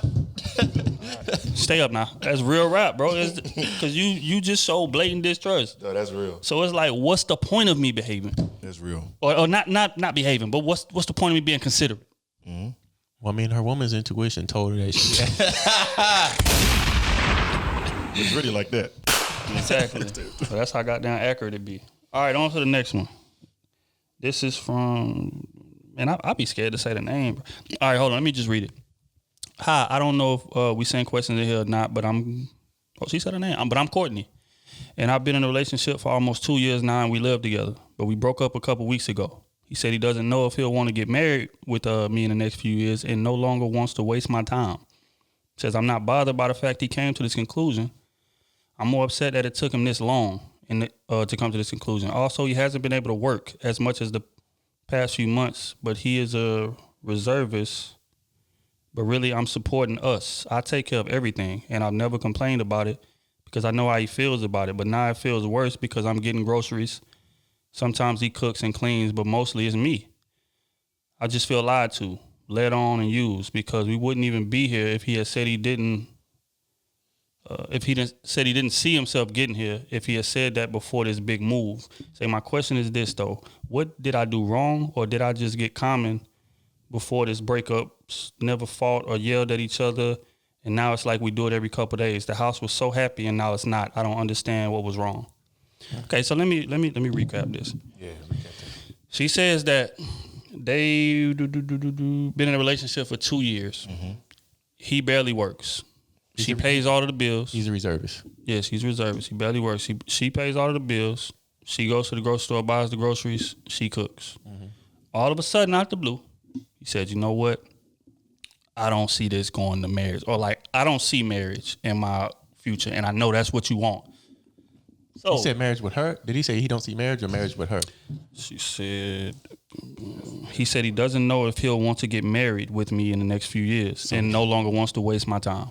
Okay, so he don't see marriage with her in the next few years. Okay. So he says, you know what? Since I don't see that, let me just remove myself from the situation. That you do you, I go do me. She's basically asking, what is our thoughts on the reason he's doing that? Because he said the household was happy, and then at one point, but now it's not. So what do y'all feel like? Do they still live together? Change? Like, did they move to the same? Mm-hmm. So he still stays there, but he broke up with her. Right. What? Yep. She say, because now it's like we argue every couple of days. The house was so happy. Now it's not. You gonna argue. I don't understand what's wrong. We are not together. You got to get your stuff and move. You got to get out. Especially if you paying all the bills. I'm sorry. I can't take care of you no more. That's the bottom line. You got to get him out the house. It seems bad and cutthroat, but at the same time, he gave you the respect to say, hey, I don't see myself marrying you, which is a respectful thing. He could have just played the field and kept doing what he was doing. True. But he said, hey, I don't see myself marrying you. So, I mean, give him his respect and say, hey, I thank you for telling me that. But now I'm not going to waste my time either. You got to get out of my house. Mm-hmm. And we got part ways like we supposed to part ways. Not you just still come here while we broken up and you still move how you want to move and I move how I want to move. No, that's not going to work because we going to argue every day I see you. Yep. I'm going to be angry at you for doing this. Yep. Now, 2 years, are y'all talking? I mean, really, that's really not a long time, honestly. Like, it takes guys... in this era? Shit. I mean, it takes... 2 years is a good minute, bro. Yeah, but he decided, like, he gave himself 2 years to see that he doesn't want to marry her. Like, I think that's a good amount of time for him to say, okay, hey, I've been with you for 2 years and I don't see myself marrying you. Like, y'all both was, going about it the right way, but now y'all moving separate ways. So, yeah, you should kick him out. Well, I don't kick him out, but tell him how much time would you give him? Like right now? To move out? Right now, or give him a week? He got 5 days. Let's say he got 5 business days. Let's say she hit a podcast Tuesday. She give him what? So she give him till Sunday. I mean, that situation's kind of hard because he's in reserve and they moved. She moved because of him or what? Like, we need more backstory, right, context, more backstory to it. You know what I'm saying? But she said she's paying all the bills. Mm-hmm. So, and cooking and cleaning most of the time. And cooking and cleaning. That's crazy. So, and I mean, she knew that before. You got love for him. He ain't cheat on you or do nothing like that. So I would say you give him, 3 weeks, 2 weeks, 2.5 weeks, 3 weeks. They just moved together? Nah, they've been living together for a couple years. But and you young. You young as hell. Yeah. I think you about 2.5 weeks, 3 weeks. Tell me you gotta find somewhere to go. And y'all move that way. Because y'all two still being in the same household, it's not gonna work. No. It's not healthy. It's gonna turn violent and disrespectful, and it's just not a good scene. So either you gotta move out or he gotta move out. I don't care who move out. Somebody gotta go. And I don't think what she said. Did she waste her time? Like, no, he said he doesn't want to waste any more of her time if he knows that he doesn't want to marry her right now. But her advice, what was she asking? Like, she's saying, is what I did. My question though is, what did I do wrong, or did I just get common? Or did I just get common before this breakups? Never fought or yelled at each other. No, you do it every couple of days. No, you didn't do wrong at all. Yeah, I would think so. You was in a relationship, and it seemed if everything was going good, and shit just didn't work out like he wanted it to, or you seen a future and he didn't. Mm-hmm. Like stuff like that happens. People, you have to be okay with that. Like, you might love somebody more than they love you, and that's sometimes it's on us. That's a learning experience. But to say that you did something wrong, no, you didn't. But to do the right thing now is to move forward and get out of that situation and leave him alone. Though. Once you tell him he got to go, or you tell him you leaving a certain way, he try to crawl back in. No, you got to give yourself time to heal from whatever words he had to say, and see what do you see in him actually, really after that. Because to say that it wasn't a problem, you telling us that you pay all the bills, you do all this, in the back of your head, that shit was bothering you, that you paying all the bills. Facts. Oh yeah. Yep. Big you know facts. what I'm saying? You taking care of the household, you buying all the groceries, he's not doing anything like that. In the back of your head, that shit is eating you up. And it should be a problem. That's another reason why that's another reason why they're arguing too. Yeah, I mean, so yeah, you gotta work through all that and get out of that situation for sure. At least one of y'all gotta move out for sure first. OT, do you believe in wasted time in a relationship? Because she said they've been dating for 2 years, living together, and now all of a sudden he don't want to get married. Do you believe in wasted time? That situation, no. But I do believe in wasted time. That situation in particular is definitely a lesson. And I think quite a few people, I think it's common at that age, 24, 23. I think that's kind of common because especially with guys, 25 is kind of like a milestone for us. Mm-hmm. So whether that's good or bad, you know what I'm saying? He like, for me, you know what I'm saying, 25 was a certain milestone because it was, when I was early, I wanted to find my wife early. And, when you 18, like, I'm going to be married by 25 and I'm going to have my own house and hopefully have a kid. You know what I'm saying? So once you get close to that and see that's not a reasonable goal, especially where he at in his life, it's like, why, I can't waste your time. I'm not going to benefit you. You know what I'm saying? And shit, he just, I don't know. I don't know why he did it. I can't, of course, but I think he definitely, probably hopefully one of his boys was talking to him like, hey, you got to be a man or whatever, but him still staying there too, he still got to go. That is nuts. Yeah, he still got to go. So my advice would be sit down with him and just plan out the next steps. Like, what's feasible? Do you need a week? Can you leave the next couple of days? Like, you know what I'm saying? And then move accordingly from there. But, I mean, it seems like you got everything going for yourself. So finding somebody won't be hard. Right. I would say that, did you do something wrong? No. Because all you can do is make decisions based on the information that's in front of you. Correct. And at the time, everything is good. The house is amazing. Y'all got a situation worked out. Whether or not, his work schedule was off and on or wasn't consistent or whatever, but it worked for your relationship. It was efficient enough for you at the time. And you made your decisions based on that. And at some point, he lost interest in the relationship and he wanted to do something different. That ain't got nothing to do with you.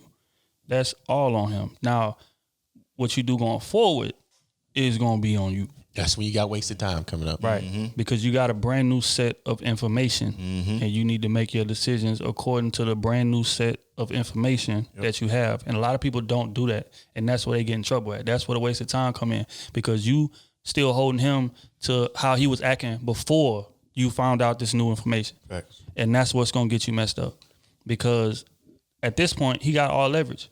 So anything that you want to do for him, or you asking him to stay around, or you asking him to work on it, whatever, however that goes, it's going to be on your shoulders, because he made his stance clear. I don't see marriage with you right now. And so much so to where I'm willing to end this thing and go our separate ways. Yep. So if you sit him down and try to convince him to stay, you got to take what comes with that. So did you do something wrong thus far? No. But what you do from this point on, it's going to be on you. And you could definitely make the wrong decision from now going forward. So I would say just be smart and, think with your head, bro. You use logic. I know sometimes it's hard, man, when you're in a relationship and you love somebody and, but at the end of the day, man, that love is a mutual thing. One-sided love is adoration. You are a fan of his if he's not in love with you no more. That's not love. That's unhealthy. That's detrimental. So you need to put your big girl pants on and make the decision that's best suited for you, not him or us. Because at this point, it ain't no us. He said he want out. Ain't no us no more. So you need to start moving for you. And I feel like as long as you do that, then you'll be all right. But if you make decisions based on who he was, you done. I wonder where she stay at. I got 2 brothers that's around your age too, so they single. hit my DM. You know what I'm saying? They jump straight into another relationship after this. No. I ain't say right now. They ain't trying to jump in a relationship either. You know what I'm saying? Just get to know each other. They'll take them out. No, she need a break. She don't need to talk to nobody. That's fine. When you done with your break, nigga, this ain't hookup city. Hey, my man it's Dr. Love. My man trying to. I got 2 brothers. I'm just saying. Ricky Romance at it again. My brother's handsome. I'm just saying. All right, on to the next one. What's good, squad? Love y'all content. Can y'all rap about the dynamic of a blended family? Says my lady and I just had our first child. Her mother thinks most holidays and birthdays should be celebrated at her crib. We live 40 minutes away. I had to be the 810 nigga and tell her we not jumping when she says so. Since my lady and I have only been together for a little over a year. I think she has controlling issues because my lady was the breadwinner in her family. I think the mom sees me as a threat because she is used to controlling it all holidays, birthdays, and every function. Says, we have 2 girls. We are 30 years old. Y'all let me know if I'm moving wrong or not. Because I let her mother know what it is. He say, P.S. Is this Nate Robinson? Trying to box right now. My man said, P.S. I was respectful, but not timid. Not LOL. He probably said this. I was respectful, but not timid. All right, wait, hold on. He added some more context. He says, my bad. The reason the mom wants events at her house is because she cool with my lady because she cool with my lady's ex grandparents and want them to see the baby girl. The dad of the child does not ever see her except for holidays. This nigga weak, man. How would y'all handle this situation? I feel like he was talking too. My man This said, nigga weak, man. Hey, and shout out to him. His name, because he said shout out his Instagram name. His name is Allens_Way. Shout out, Alan. He was Shout out, bro. Shout out. This nigga weak. Weak, bro. But yeah, so basically he's asking, right? Like, how do you handle the dynamics of a blended family? We got kids together. You got your side of the family. I got mine. Your side of the family always want to do shit at their crib and never at mine. And you used to controlling the type of situation. So as a man coming into a situation like that, how would you handle it? Well, hold on. He has 2 girls. One of the girls isn't his. Right. And the grandma that wants to have it at her house all the time is because the parent of Probably like her ex dude, Probably the first who she had the first kid with, okay, is their grandparents. That's why she want to have it at the crib so they can see her too. You know what I'm saying? Okay. I don't care. Wow. I hear hear you, but no. But no. We ain't going for that. No. We can have some holidays at your place, but not all of them. Like, no, why? I don't care about that man. And I don't care about them grandparents. So it's her ex's grandparents. Yeah, cause she came into the relationship with a child. Right. They got one. But her baby daddy's ex grandparents, her baby daddy's parents are cool with her mama. So it's like, when they have functions, they want to be, feeling welcome to come kick it with their grandchild. I mean, well, they can, but they want it at their house all the time. That's what he's saying, right? Mm-hmm. No, it's not happening. No, hell no, yeah, no, not all the time. Can we work with each other? Yeah. Some holidays on my end, some on your end, alternate, whatever it is, for first 6 months, whatever falls first 6 months over here. I mean, whatever. No, I don't think you're wrong. Everything over there? No, you're not wrong. You're not, bro. I think if you came at it respectfully, like you said, I think she should understand that. And your wife, because he's married to her, right? He said they've been getting a little over a year. Oh, okay. Well, your girl should understand that as well, because you're taking on the responsibility of having her daughter as your daughter too. So, I don't think you're wrong. No, I don't think everything revolves around her. Like, y'all are the parents. Like, y'all should be the ones to decide what events go on, or for birthday wise. Now, for holidays, that's a little iffy in the air. You know what I'm saying? I think y'all, can work that thing out. Sort of, kind of. I don't even know why you want to have holidays at your house anyway. All that cleaning up you got to do and shit. But see, I think like maybe he's saying like not just at my crib, man. He won't want to have it at his people crib. Yeah, that could be it too. You know what I'm saying? And it's like if he have it at his people crib, I'm sure he don't want his ex. They got to come. Grandparents or parents at his crib, even though I wouldn't care. I don't think the baby daddy. I don't care. Yeah, I think the grandparents are fine. Yeah. I think you said the grandparents fine, but the baby daddy ain't. I think. Hell no. If he can have his own function with her. Yeah. That's real, because we don't need that. Don't get me wrong. Now, okay, I ain't gonna be childish, but mature. If he can be mature, absolutely. But you already know that at times that's not gonna happen. Well, he just said that nigga don't do shit anyway. I'm not gonna be staring at this nigga all day like you little bitch ass nigga. No, Like, keep him over there. Now, if y'all in a mature environment, like he takes care, you know what I'm saying, but he gives you the respect to take care of his daughter as well, then yeah, I think he could have a house party or a birthday party with her around, you know what I'm saying? Not holidays though. No, you're not invited around the holidays. So man, my man O said, because we don't need that here. We don't need that tension in the air. Yeah, I don't know. I agree with them, bro. Like at the end of the day, man, you got to start moving based on like what's good for your family, bro. Like that's your family now. You, her, and y'all 2 kids. Yep. That's what should be the most important. Everybody else's feelings is their feelings, and that's cool. They are more than welcome to have them. They are, they grandparents and great grandparents or whatever, and all that's cool. But these are my kids now. Yep. Even the one that you didn't have, that's your kid now. When you choose to be with a woman, it's a package deal. Yep. You feel me? So I'm taking care of her, so I should have some kind of say over what happens.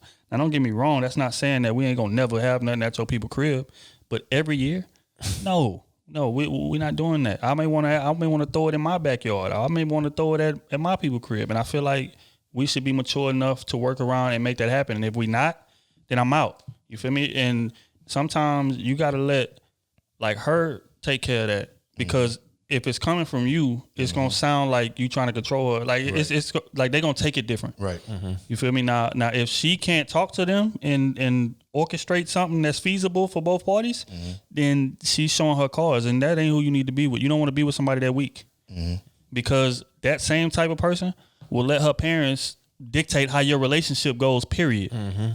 Or let them have too much say in what's going on in your relationship. Going to her, telling her one side, now you going to functions, her mom looking at you crazy because she including her too much in your relationship. You don't want to be with nobody like that. Because let me explain something. That relationship is not going to last. Nope. So at the end of the day, I think you need to sit down with your girl and be like, look, I don't have a problem having, even most of the functions at their crib. It's cool.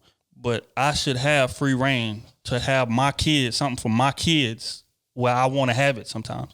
And if you can't understand that, then I'm out. Simple and plain, bro.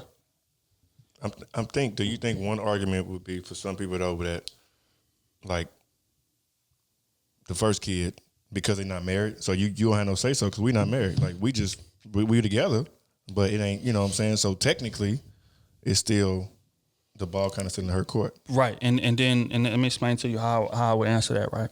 I would say whoever you want to have input, have them pay my side of what I pay for with them kids. And then they can say however they want to do, handle them kids, we can handle it. Wherever they want to have birthday parties at, we can handle it. But pay my side. Because if y'all can't have no say, then I'm gonna treat that kid like a stranger. Right. That's not my kid. Right. So whenever things come up and we getting ready to go out to eat and I pull out my wallet and I pay for my daughter. No, wait. Like no. You pay that's for real your though. side, I pay for that's mine. real though, bro. Yeah. If you want to move like that, if that's how you gonna move, you can't have it both ways. It's one or the other. It's okay. That's not your kid, so you don't make decisions. Cool. Then don't take my money for it. So what you're saying is I can't have my cake. And eat it. Hey, however it gotta go. In that instance, you didn't bake the cake.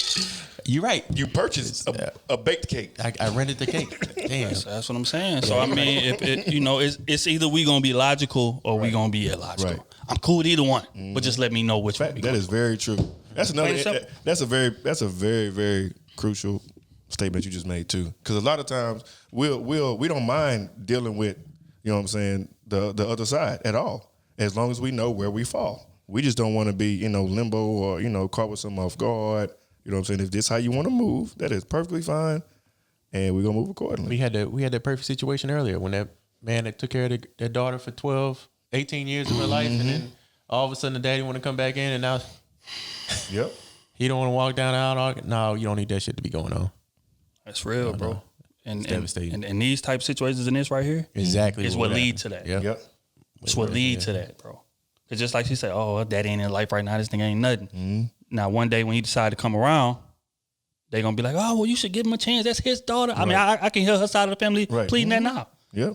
You should give him a chance. He turned his life around. He trying to da-da-da-da. Don't matter that you done took care of his kid for 16, 17 years. Don't matter that you done spent $500,000 over this whole time on the kid. It's just now when he comes back in the picture and decides to act right, now I just lose all control.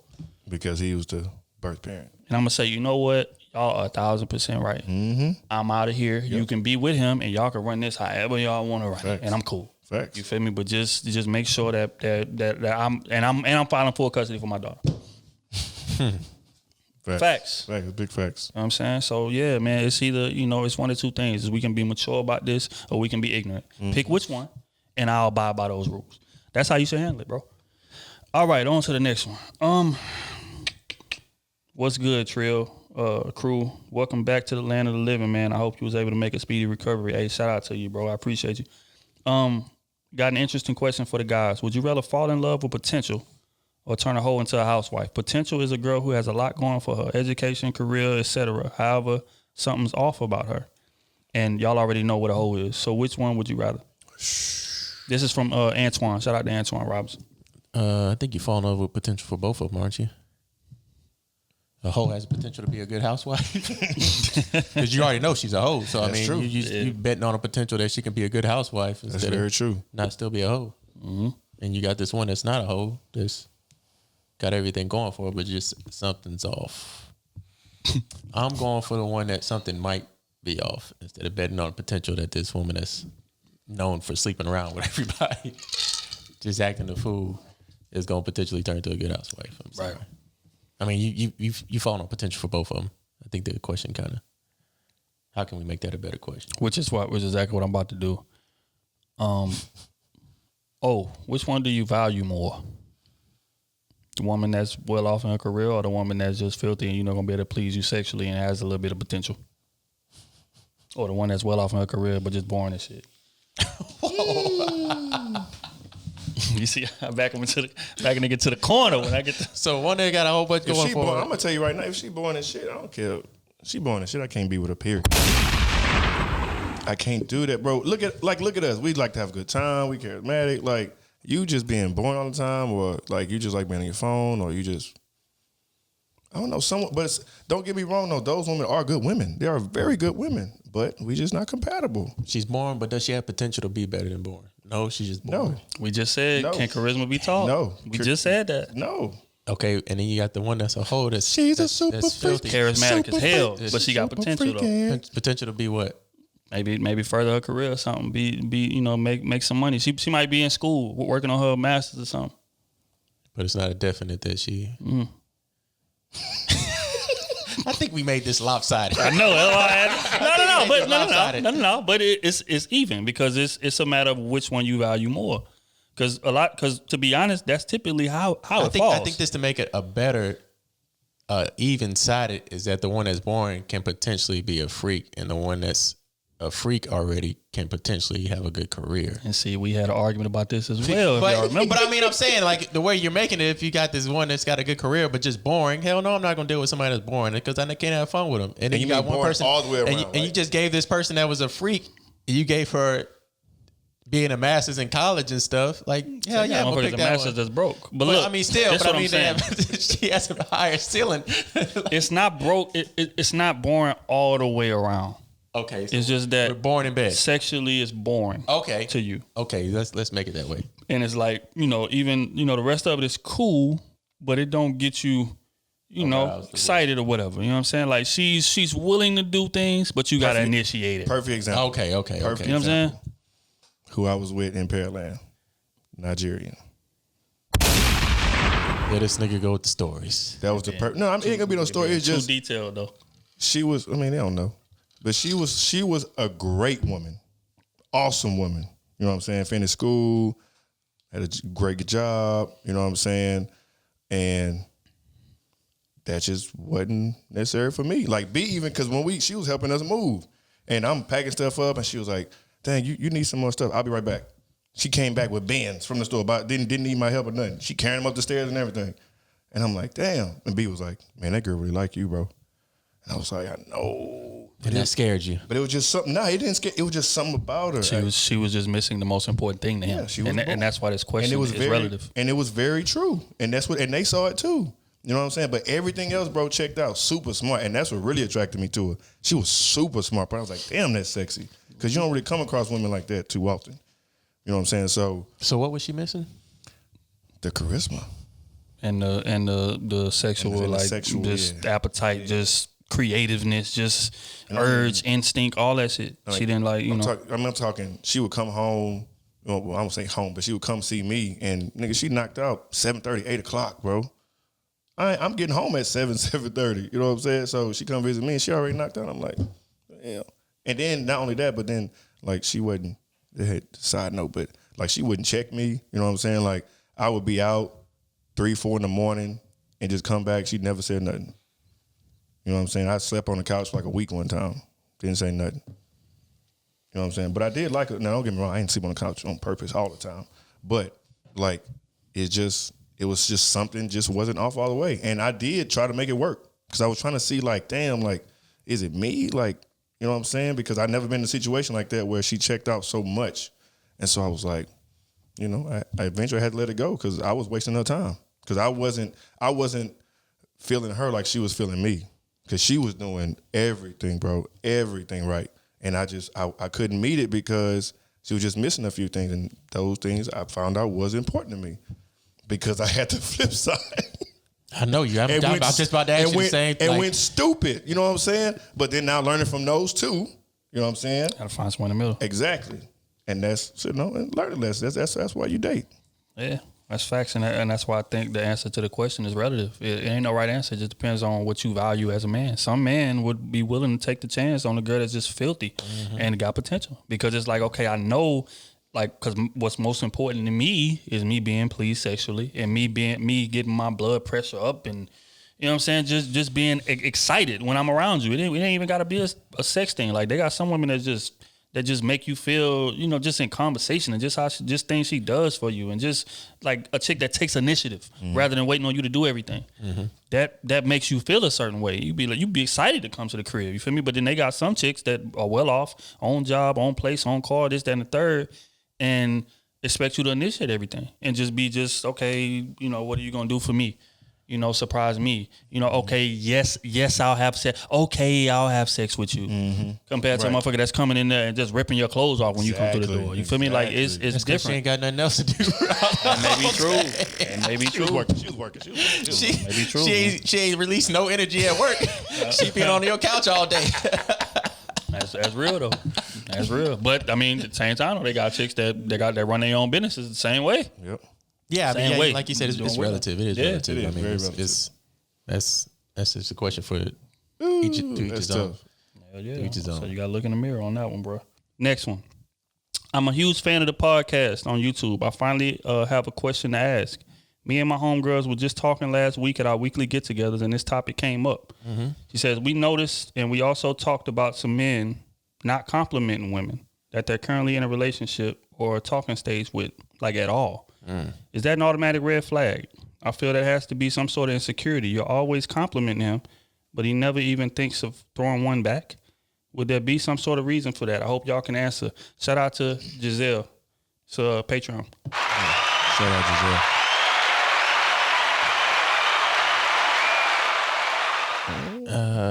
No, I don't think that's a red flag. I think he just doesn't know how to express his feeling towards you, or the fact that, you know, he might see you as beautiful. He might be staring at you all the time, but he just doesn't know how to express that, like say it to you. You know what I'm saying? He just might be a shy guy that just doesn't know or understand that you like those type of things. Like, do you ever talk to him about it, or talk to any guy about it? Like, hey, do you know what I'm saying? I like compliments. I like people telling me that I'm beautiful. I like those things, hear it from you. Like, do y'all ever say that, or y'all just think that we're supposed to read y'all mind and automatically say, hey, just because the things that you like doesn't mean that he's going to like them. Just because you compliment him all the time don't mean that he's like, oh, this is what I'm looking for. He might be like, damn, why didn't she tell me this? Ever. You know what I'm saying? You can't expect for someone to like the same things that you like or want the same things that you want. So I think, you know, that's why we say communication, like saying, hey, I like these type of things. I like when people tell me that I'm beautiful or that I look good or something like that. That will make them, you know, understand, like, you already brought it to their attention. Now, if they don't say it after that, then that's a red flag. But if you never bring it to their attention, how would that, how would they know? Because we don't read minds. Yeah. Oh, have you ever had a chick where you was dating her? Well, you wanted to date her, and then you finally got the number, y'all got to kicking it, and you didn't feel the need to like her pictures on Instagram and compliment her no more? I compliment, but I do feel like I don't like pictures as much. That's a fact for sure. Why is that? 'Cause a lot of times you with me all the time. I don't. Not that it's weird for me, but I feel like, shit, I don't like all of y'all pictures. So like, I just feel like I don't like. It's like if I catch it, I catch it. If I don't, I don't. But I'm with you. We having a good time all the time. I don't feel social media that important, especially if you're my woman. Everybody know we together. Most likely we have pictures on the web. So, but am I gonna do sometimes? Absolutely, yeah. You know, baby, you look good on this one, or I'm gonna hype you up. But like every picture, I'm not doing that, and she got to accept that. And and that will not, from the day one that we talk through us being in a relationship, is not gonna change. I'm gonna like some of them. I'm not gonna like some of them, and that's just me though. That's how I am. But that's just period. So, I don't know. But what was the original question? No, My rebuttal to that for you, Otis, would be like, if you know this is what she really likes, like if she knows, like, hey, if I post a picture, I just would like for you to like it. You didn't have to put a comment on. Just that's stupid. Just like it. I mean, just to me, that's stupid. To you though, like I just said before, But that's stupid to you. But certain things that you like might be stupid to her. But That's she's social media. It's social media. I'm not about to please you just for social media. No, I please you in other ways. I'm buying you flowers. But that's not what she likes. You're not understanding what I'm saying. Like, and if your value is social media, then we don't need to be together. she didn't say so. She just said like a picture. She just said, okay, let me read it. So basically, she basically saying, No, but that's just compliment period she's talking about. Right. That's what Yeah, I'm just saying. compliment B asked me something different. That's why I asked what's the original question. the original question is this. He said, we also talked about some men not complimenting women that they're currently in a relationship with or talking to. And she asked, is that a red flag? And she says she feels like there has to be some sort of insecurity because you're always complimenting him, but he never even thinks of throwing one back. That's a red flag. Would there be a reason for that? That's a red flag, yeah. Because if that's your woman, that's somebody you interested in, I'm going to hype you up. And you look fine today, you smell good. You can compliment anyway. You know what I'm saying? She may cook for you. Thank you for the meal. You know what I'm saying? It was real good. I ain't had no meal like this in a long time. I mean, there's many different ways you can compliment somebody, especially if you're dating them and you're interested in them. She's just talking about just look straight ahead. That's all she's I'm talking going to blow about. your head up. But look, it could be looks. I'm going to blow your head up. All she said was compliment. So, But if it's looks, yeah, I'm still gonna compliment you when you're dressing up, when you're not. Like, yeah. Yeah, I would say it is. Yeah, I guess so now. If you're just not giving any compliments at all. Yeah, it's like come on now. But I think what that means is that he don't see you in a serious light. He just trying to hit. I'm pretty sure that he didn't hit already. Y'all dating or y'all talking. So he feel like his mission is accomplished. So he just gonna, keep you around strictly for that. Anything extra, that would be reserved for somebody that, he has a significant amount of interest in. Mm-hmm. I don't know any man that is in love with a woman or that really, really likes a woman and that don't tell her as often as he can how bad she is or how fine she is or damn you look at them shorts or damn you smell good. Just little things like that. Like this, it's natural instinct. It ain't even about complimenting you back because you complimented me. That ain't even a thought. Exactly. You walking around the crib and some shorts and I'm walking like, oh, you know what I'm saying? Like it's instinct. Yep. When you really like that person. Now when you just hitting a chick, you don't feel the need to go the extra mile because I feel like I'm getting what I want from you, and that's it. You feel me? But when you're interested in a chick, it ain't just about sex. You like want to please her. You care about because you are constant. You're aware of self-esteem. Women are real like intricate details matter with them. Little things, affection, PDA, different things like that. Things that we may not find much interest in, but we know that most women like that. So we're gonna try our best to try to meet them at that level. We may not meet them all the way there, but we're going to make an effort. And you're going to be able to know that effort. You don't notice the effort with him, that's a red flag. That's because he don't see you like that. It's simple as that. And then also it could be a mental thing, just playing a mind game. You know what I'm saying? She complimented him. She might be fine, and he don't ever tell her she fine because she knows she fine, but she not hearing from her man. That's crazy. So now I'm playing mind games with you. You know what I'm saying? Now you insecure because supposedly I like you. But I'm not ever showing you love. I'm not ever telling you how good you look. Yeah. I'm not ever gassing you up. So yeah, that's definitely a mind fuck for women. Yeah, that's straight games. Definitely be out in a relationship. I see that. Red flag. Cut that loose. Because that is ridiculous. That should be your person that you with should be one of your biggest cheerleaders. Period. That's what it is. Period. And on that note, man, we gonna get the hell up out of here, y'all boys. Shout out to our social medias. SoWell_fitness. Follow me on all platforms. Also follow S5 Podcast, the little Brodies. KT_Goodrich. The Trill AC everywhere. Krew Season page. Follow the Instagram. Follow the Twitter. Follow the YouTube. Subscribe. Share. Tell a friend to tell a friend, man. We appreciate all the support. Smooth should be back next week. Again, he gonna be spending most of his time moving into his crib, so that's why he couldn't come tonight. My boy's still moving right now as we speak. At nighttime, 11 p.m. but yeah, man, he gonna be back soon. We gotta start doing the call-ins again, man. I miss some of them. Yeah, calling in. We gotta start doing some of those too. It's been a minute. Big minute. Yeah, matter of fact, next week, man, we're gonna bring that back for sure. Bet.